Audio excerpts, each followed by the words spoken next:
네, 오늘 우리에게 주시는 하나님 말씀을 같이 교독하겠습니다.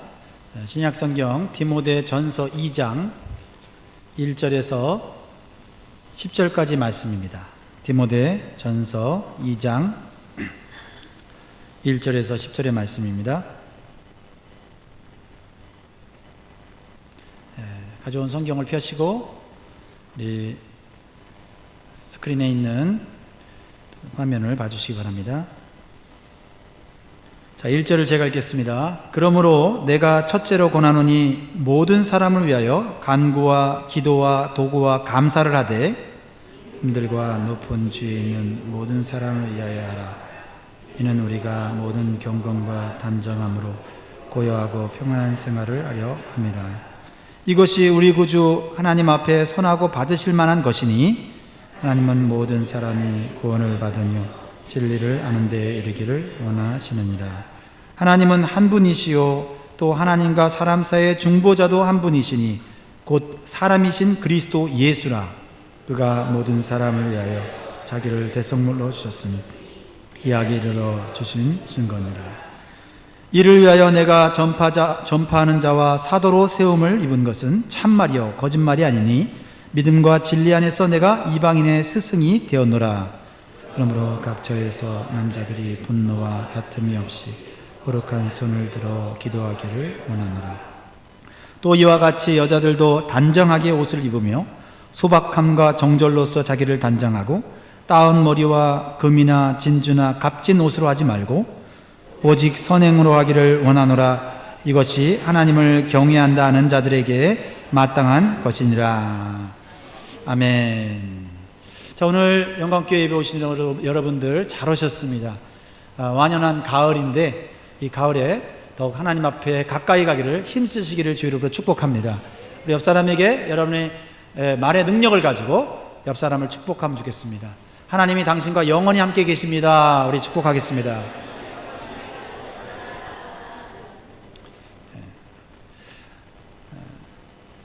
힘 있는 사람이 우리 옆에 있으면 우리에게 큰 힘이 되는데 이 세상을 주관하시고 다스리시는 하나님이 우리와 동행하시면 우리는 두려울 것이 없는 줄 믿습니다.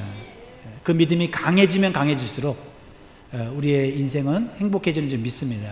하나님은 더 이상 강해지지 않습니다. 그러나 우리의 믿음은 더 강해져야 합니다. 그래야만 우리가 하나님이 주시는 은혜와 축복을 더 많이 받을 수가 있습니다. 자, 우리가 성경을 읽을 때 두 가지 사실을 기억하면서 읽고 묵상하면 많은 유익이 있습니다. 첫 번째는요, 성경을 읽을 때 하나님은 어떤 분이신가를 우리가 아는 거예요.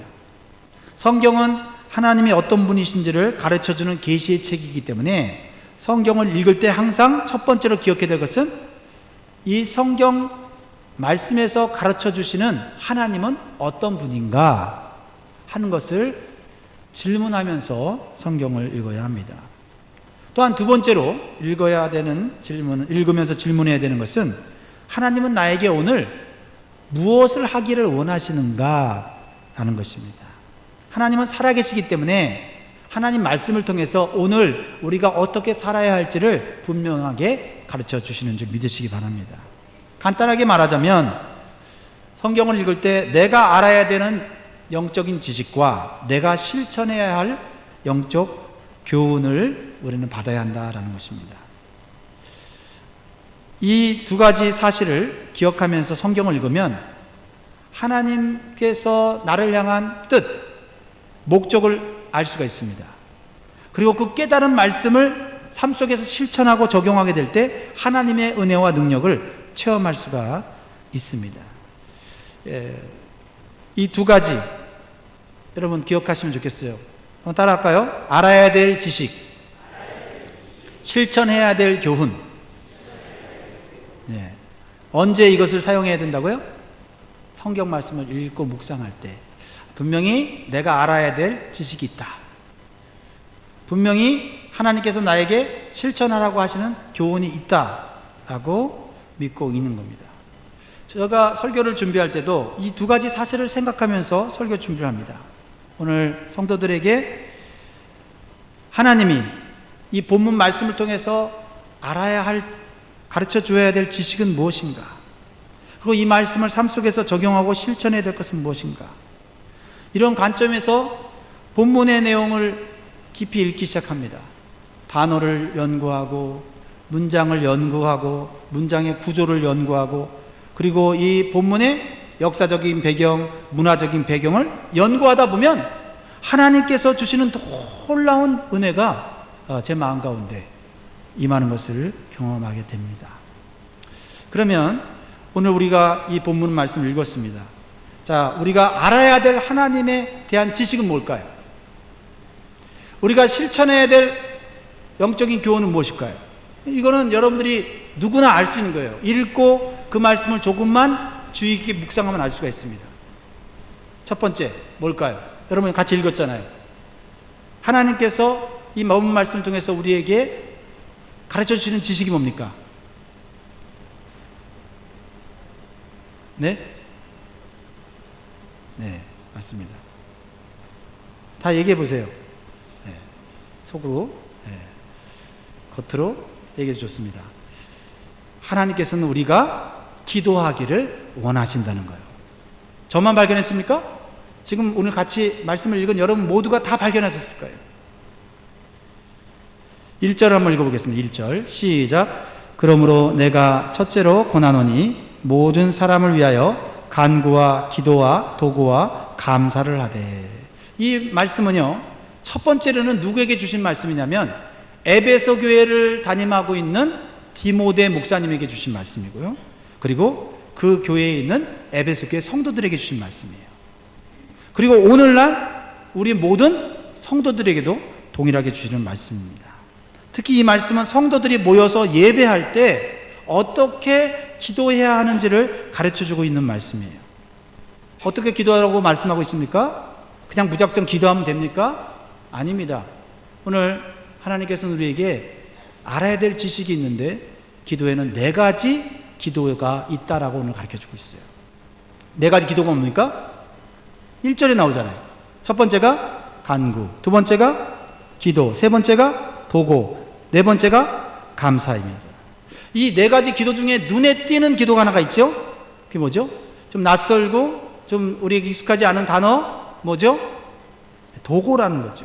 인터세션이라고 하는 건데, 이것은 쉽게 말하면 다른 사람을 위한 기도예요. 다른 사람을 위한, 나를 위한 기도가 아니라 다른 사람을 위한 기도. 보통 우리는 이것을 뭐라고 말해요? 요즘 우리들이 중보기도라고 얘기하죠. 하나님께서는 성도들이 기도할 때 이 4가지 기도를 하기를 원하세요. 이것이 오늘 본문을 통해서 우리가 알아야 될 지식이면서 또 실천해야 될 교훈이에요. 자, 그러면 첫 번째 간구, 패티션입니다. 뭐예요? 하나님이 어떤 기도를 들어주신다고요? 우리가 특별한 상황 속에서 필요로 하는 것을 간절히 요청하면 하나님이 들어주신다는 거예요. 간구입니다. 간구하라는 거예요, 하나님이. 그 다음에 기도입니다. 사실은 이 기도가 좀 앞쪽으로 나와야 되는데 두 번째로 나온 것은 아마 이유가 있다고 생각합니다. 자, 기도는 뭐냐면 일상생활 속에서 하나님께 드리는 모든 기도를 말하는 거예요. 즉 하나님과 동행하는 교제의 기도입니다. 그러니까 수시로 하나님 앞에 물어보는 거예요.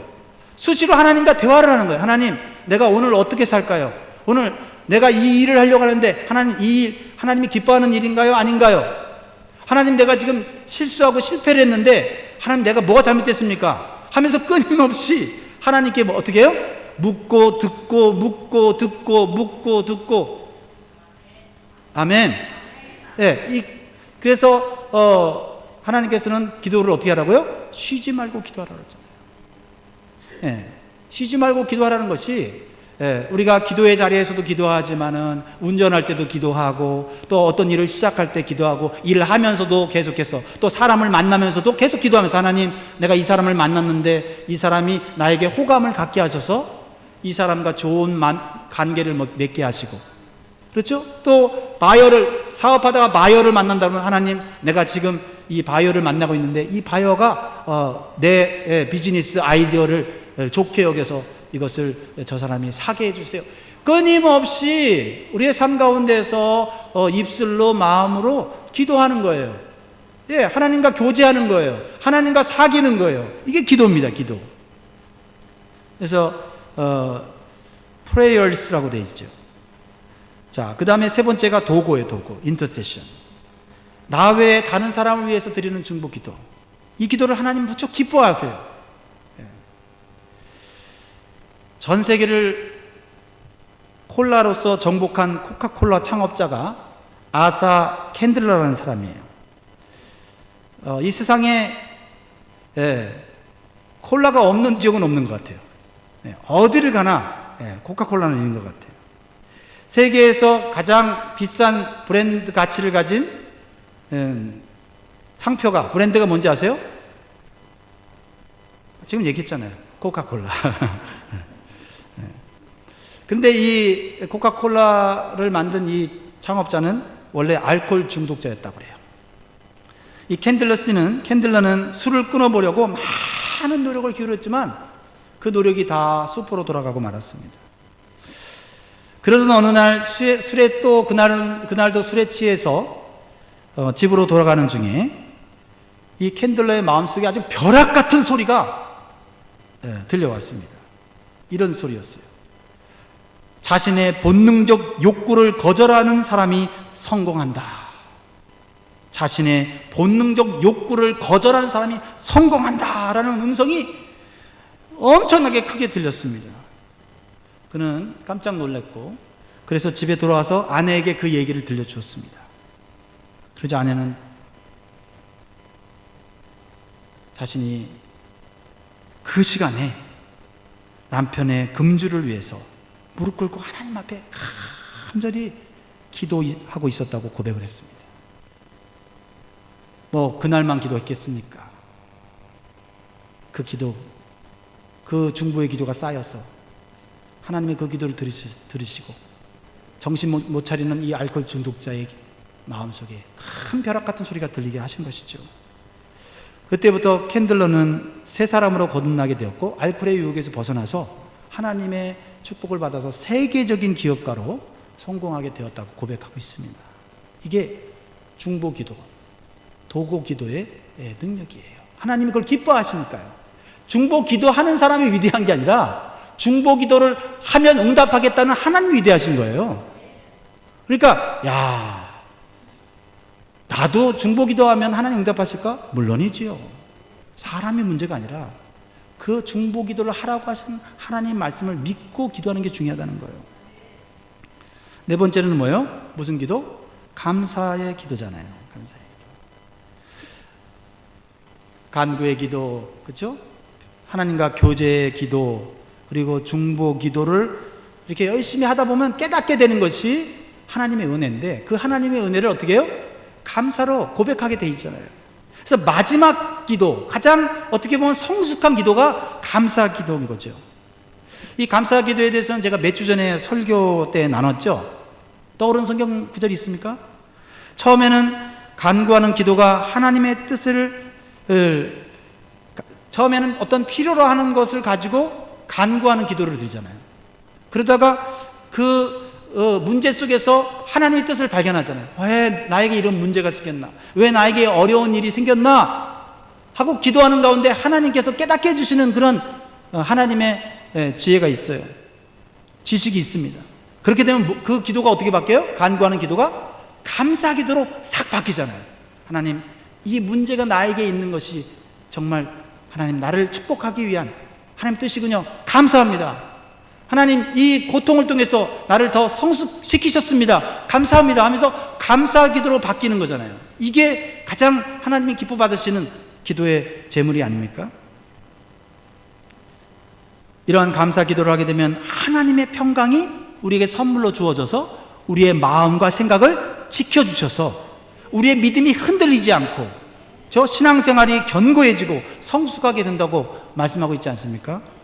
빌립보서 4장 6절 7절 우리 같이 읽어보겠습니다. 암기하는 분들은 암기하시고 시작. 아무것도 염려하지 말고 다만 모든 일에 기도와 간구로 너희 구할 것을 감사함으로 하나님께 아뢰라. 그리하면 모든 지각에 뛰어난 하나님의 평강이 그리스도 예수 안에서 너희 마음과 생각을 지키시리라. 아멘. 사랑하는 성도 여러분, 우리의 기도 안에 이 네 가지 기도가 꼭 포함될 수 있기를 간절히 소원합니다.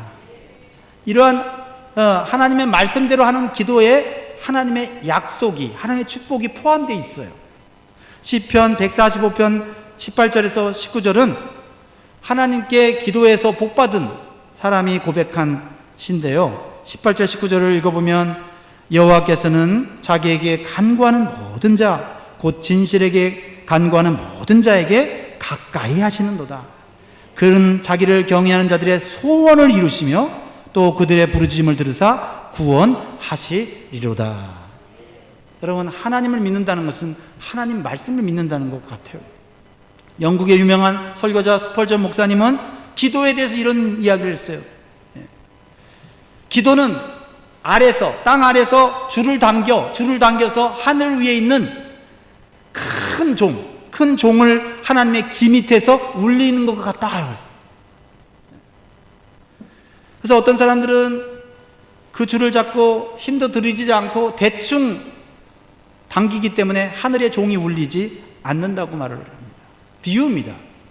또 어떤 사람은 단 한 번만 줄을 잡아당기고는 포기하고 맙니다. 그래서 응답을 못 받는다고 합니다.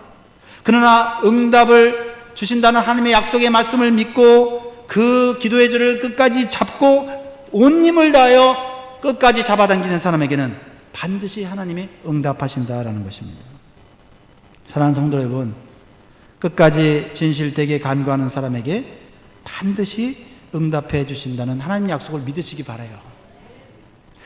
열심히 기도하는 노력이 있는 게 아니라 그 기도를 받으시는 하나님의 능력이 있어요. 그러니까 미신 앞에서 기도하는 기도와 하나님께 드리는 기도가 다른 것은, 미신을 믿는 사람들은 그 기도를 아무리 해도 기도하는 대상이 내 기도를 들어줄 수 있는 능력이 없습니다. 그러나 하나님은 우리가 포기하지 않고 끝까지 기도하면 하나님은 반드시 우리의 기도에 응답하시고 역사하시는 줄 믿습니다. 근데 오늘 1절을 자세히 보면요, 하나님께서 기도를 할 때 누구를 위해서 기도하라고 하십니까? 예? 예. 무슨 사람이요? 나쁜 사람?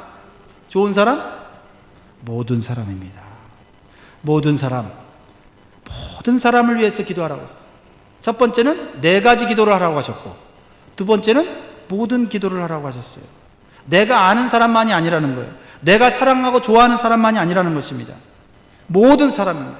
현재 여러분들이 기도하는 대상들은 얼마나 됩니까? 이 말씀이 여러분에게 부담이 되십니까? 아니면 기쁨이 되십니까? 저는 이 말씀이 나의 기도의 한계와 범위를 넓히려는 하나님의 놀라운 도전으로 받아들여집니다. 저도 나름대로 기도를 열심히 하고 있습니다. 그런데 이 말씀을 묵상하면서 내 기도의 대상과 내 기도의 범위가 아직도 좁구나. 하나님이 원하시는 기도의 대상과 범위는 더 크구나 라는 것을 다시 깨닫게 돼요. 그러면서 느끼는 마음의 기쁨이 뭐냐면, 내가 다른 사람들을 위해 기도하고 더 많은 사람들을 위해서 기도할 때 하나님이 은혜를 주시고 하나님의 능력을 체험하게 해주시는구나 라는 것을 깨닫는 순간 마음에 기쁨이 있고 감사가 있는 거예요. 왜 하나님이 우리를 하여금 나 자신, 내 가족만이 아니라 모든 사람을 위해서 기도하라 하셨을까?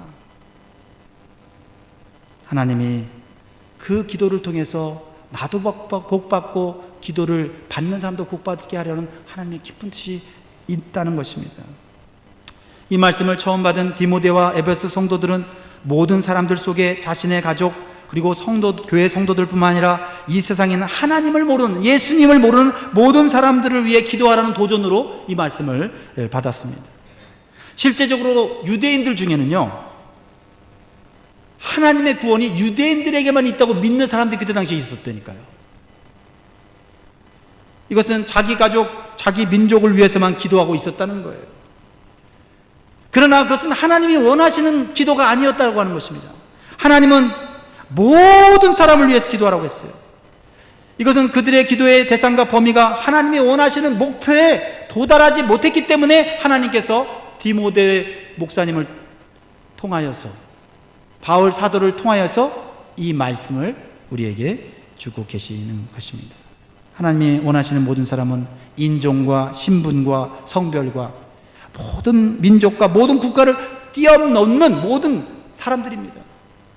남자나 여자나 어린아이나 어른이나 돈 많은 사람이나 가난한 사람이나 똑똑한 사람이나 무식한 사람이나 가릴 것 없이 내가 좋아하는 사람이나 내가 싫어하는 사람이나 하나님이 나에게 감동을 주시면 어떻게 해요?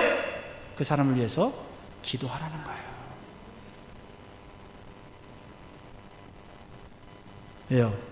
하나님이 그 사람을 위해서 일하시겠다는 거예요. 하나님이 일하시겠다는데요.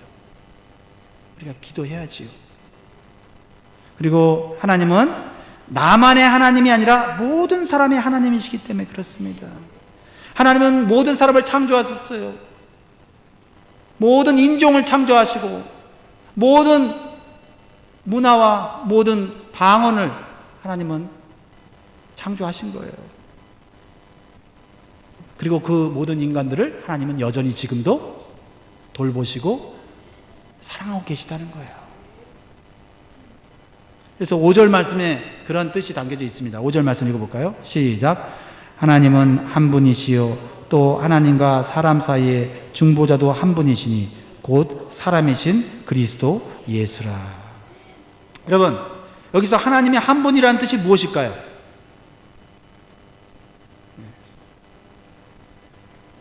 이 세상을 통치하는 신은 하나님뿐이라는 거예요. 이 세상에 얼마나 많은 신들이 있는지 몰라요. 얼마나 많은 신들을 믿고 사람들이 살아가는지 몰라요. 그런데 분명히 오늘 우리가 알아야 되는 지식은 뭐냐면 이 세상에 참 하나님은 우리가 믿는 하나님밖에 없다는 거예요. 구약시대에 보면요, 각 민족들이 각자의 신을 믿고 경배했습니다. 그들은 각 민족마다 보호하시는 수호신이 있다고 믿었어요. 그래서 이방 민족들은 하나님은 이스라엘만 보호해주는 신이라고 생각했습니다. 특히 하나님은 어디에서만 역사하는 하나님이냐면 산에서만 역사하는 하나님. 그래서 땅에서는 힘을 발휘하지 못하는 하나님이라고 그렇게 생각을 했어요. 그래서 이방 나라들은 이스라엘 백성들과 싸우면 어디서 싸워야지 이길 수가 있어요? 산에서 싸우면 지고 땅에서 싸우면 이긴다고 생각했어요. 그런데요, 하나님은 이러한 생각을 바꾸셨습니다. 하나님은 다른 이방 민족들이 믿는 바알과 아세라 신을 믿는 민족들을 모든 전쟁에서 패하게 하셨어요. 멸망시키셨어요. 그리고 이방 민족들이 이스라엘 하나님은 온 세상의 하나님인 것을 가르쳐 주셨습니다. 그래서 이스라엘 백성들이요, 출애굽해서 광야를 지나서 가나안 땅에 들어갔을 때 이미 그 가나안 땅에 있는 이방 민족들이 뭐 했다고 했어요? 벌벌 떨었다고 했어요.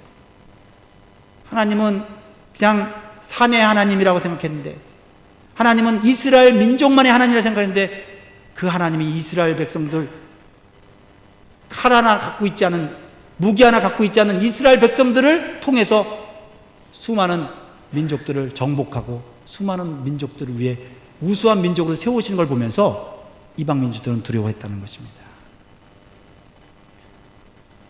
그러므로 하나님을 올바로 알지 못하는 이 세상 사람들에게 하나님께서는 이 세상을 창조하시고 통치하고 계시는 유일한 하나님이심을 알게 할 책임이 누구에게 있어요? 우리에게 있다라는 거예요. 이 세상이 점점 죄가 많아지고 점점 재앙이 많아지는 것은 참 하나님을 알지 못하기 때문에 그런 거예요. 우리는 그걸 보면서 안타까워야 돼요. 저 사람들이 이 세상이 이렇게 죄악이 많고 점점 재난과 재앙이 많아져서 점점 멸망의 길로 가고 있는 걸 볼 때 저들이 참 하나님을 알지 못해서 저렇게 멸망의 길로 가고 있구나 하는 것을 우리는 알아야 되고, 그것을 바라볼 때 우리는 어떻게 했어요? 무릎 꿇을 수밖에 없어요. 하나님, 저 민족, 저 나라 하나님 모르고 저렇게 사람을 죽이고 저렇게 사람을 핍박하고 특히 예수 믿는 사람들을 저렇게 감옥에 집어넣고 죽이기를 함부로 하고 있는데, 하나님 아버지, 주여 저들이 하나님을 알게 해주십시오. 하나님을 알게 해주십시오.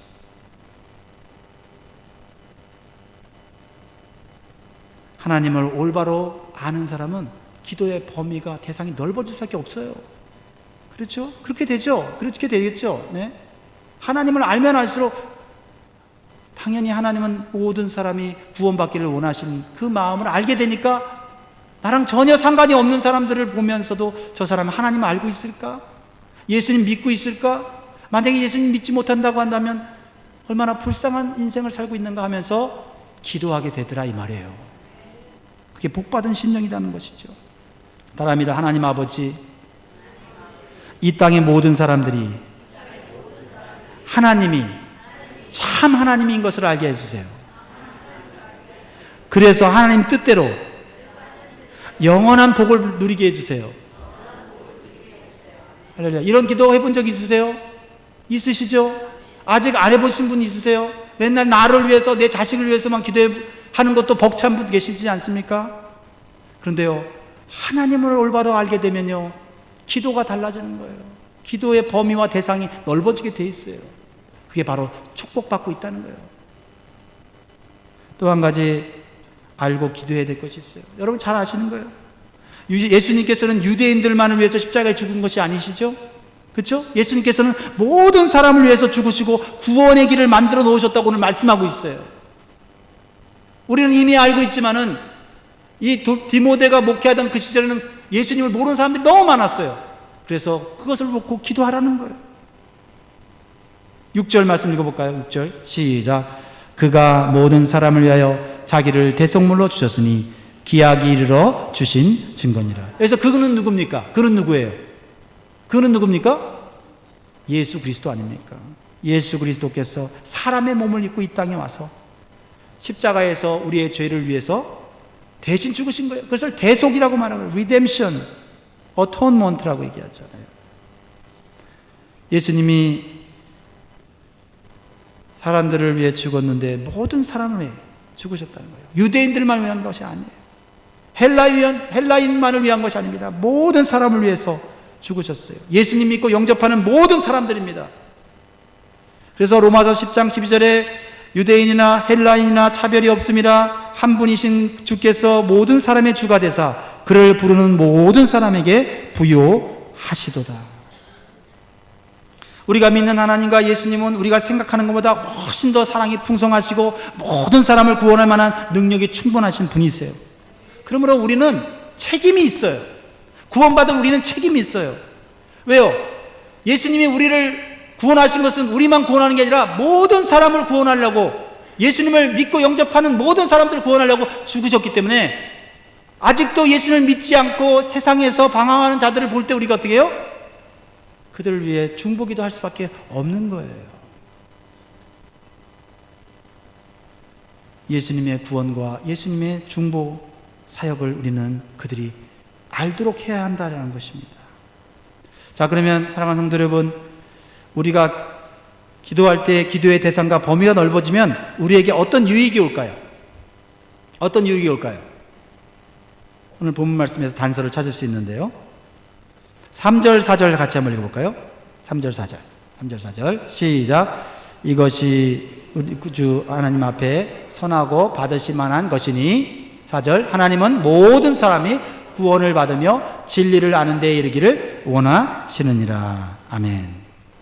하나님은 이런 기도를 하게 될 때 하나님 뭐 하신다고요? 이거를 선하고 기뻐 받을 만한 기도로 여기셨다는 거예요. 다시 말하면 하나님은 이런 기도를 할 때 기뻐하신다는 거예요. 맞지요? 또한 하나님이 기뻐하실 때 우리 마음 가운데 하나님이 하나님의 기쁨을 넣어주시는 줄 믿으시기 바라요. 여러분들이 부모님을 기쁘게 하면 여러분도 같이 기쁘죠. 여러분이 자식을 기쁘게 하면 여러분 같이 기쁘죠. 또 여러분 친구를 기쁘게 하면 나도 기쁘듯이 우리가 하나님을 기쁘시게 하는 것을 하는 기도를 하게 될 때 하나님이 우리 가운데 놀라운 하나님의 기쁨, 영의 기쁨을 누리게 하시는 줄 믿습니다. 그리고 나 외에 다른 사람을 위해 기도하는 것은요, 하나님의 사랑의 성품을 배우는 것이 되기 때문에 하나님께서 놀랍게 역사하시고 응답하시는 거예요. 저도 저의 기도가요, 아직도 사실 모든 사람을 포함해서 그 기도를 아직은 다 못한다고 생각이 들어요. 제가 작년에 우크라이나 가서도 우크라이나 사람들을 볼 때 그 사람들을 위해서 기도를 하는데 아직도 그 사람들을 위해 기도하는 기도가 간절하지가 않더라고요. 우크라이나에 갔는데 괜히 그냥 무섭고, 혹시 누가 나를 혹시 동양에서 왔다고 혹시 나를 해코지를 하지 않나, 막 이런 두려움들이 막 공항이나 막 이런 거리에 생기더라고요. 그러면서 내가 지금 여기 선교하러 왔는데 이 사람들을 사랑하고 이 사람들에게 하나님 말씀을 전하고 이 사람들에게 정말 그리스도의 복음을 전해야 되는 부담감은 있는데 그런 기도가 잘 안 나오더라고요.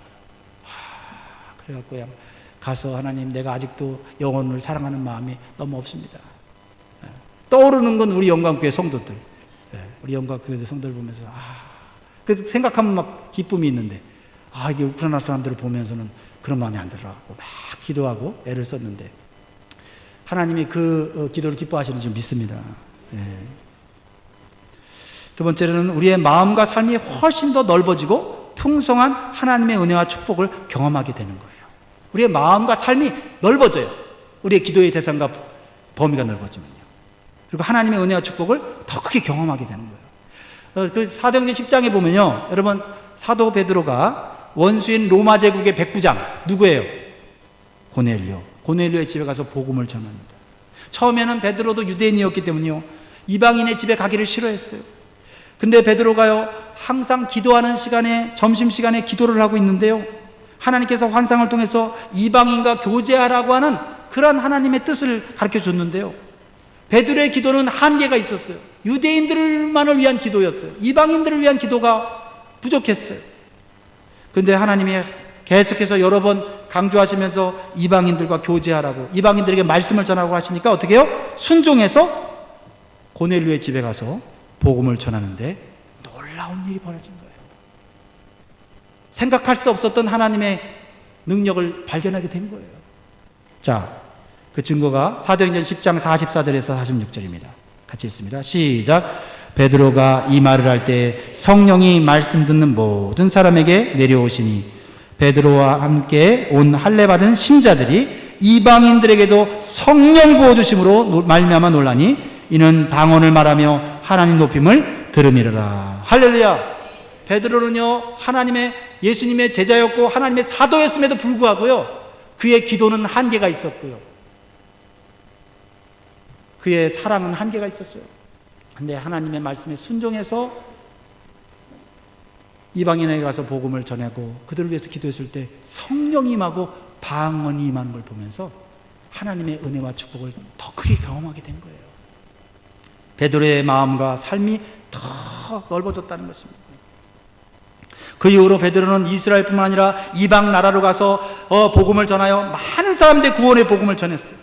그리고 나중에는요, 로마까지 가서 복음을 전하다가 예수님처럼 영광스럽게 십자가에 못 박혀서 죽었습니다. 순교했어요. 근데 그 복음이 살아서 오늘날 우리에게까지 전달되어 영원한 생명과 영원한 천국을 소유하는 하나님의 자녀가 된 축복을 우리가 받게 된 거예요. 초대교회 성도들의 중보기도가 유대인들을 위해서만, 우리 민족을 위해서만 기도였다면 어찌 우리 같은 저 동양의 구석에 있는 이 한국 사람에게, 그렇죠? 복음이 전파될 수 있었겠습니까? 하나님이 우리도 구원받기를 원하시고 하나님 우리를 사랑하는 증거가 아니겠습니까? 그 증거가 바로 기도하는 성도들을 통해서 나타났다는 것입니다.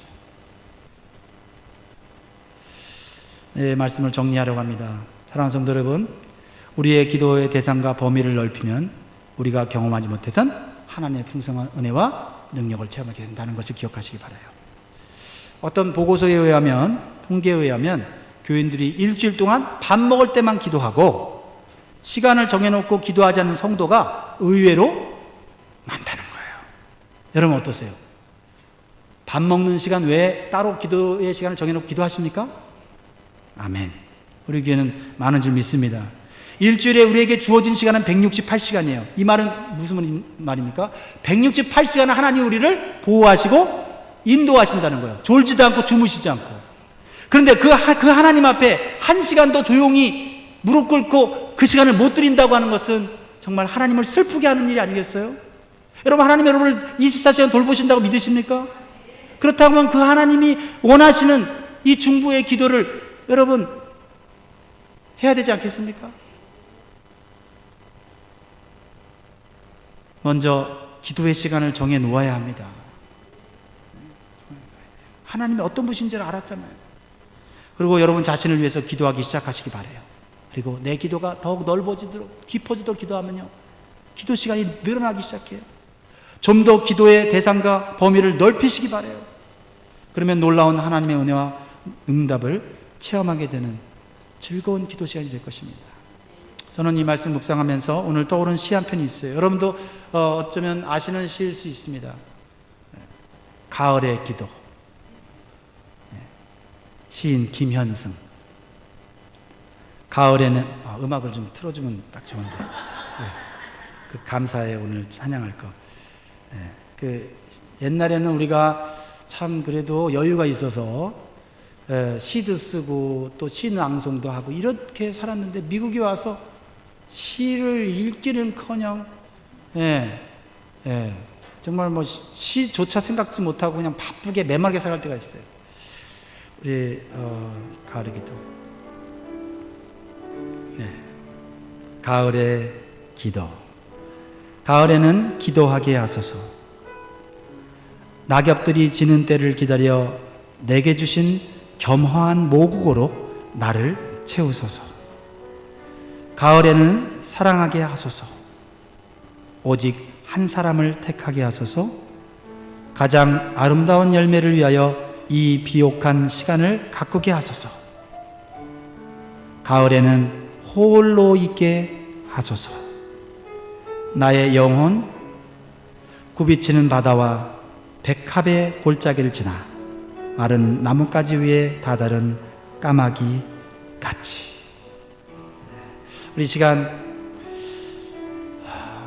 오늘 우리에게 기도해야 될 이유를 주신 하나님 앞에 우리가 감사하는 찬양으로 기도하는 마음으로 이 시간 올려드리면 좋겠습니다.